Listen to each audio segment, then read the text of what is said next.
అందరికీ నమస్కారం. అయ్యప్ప స్వామి భక్తులు ముఖ్యంగా మన దక్షిణాది రాష్ట్రాల నుండి ఈ సమయంలో పెద్ద ఎత్తున మాల ధరించి పవిత్ర దీక్ష చేపట్టి శబరిమల వెళ్లి ఆ స్వామి వారిని దర్శనం చేసుకుంటారు.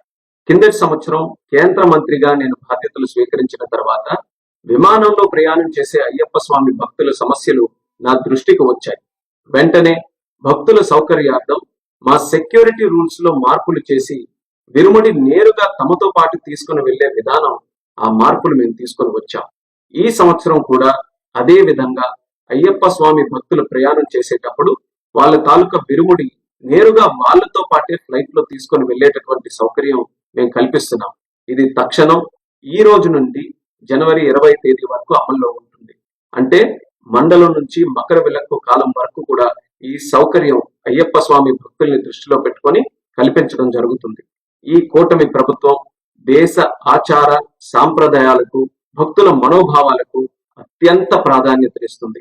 అందుకే ఎవరికి ఇబ్బంది కలగకుండా ఉండాలనే ఆలోచనతో భద్రతా నియమాలు పాటిస్తూ మా మినిస్ట్రీ ఆఫ్ సివిల్ ఏవియేషన్ ద్వారా ఈ నిర్ణయం మేము తీసుకున్నాం.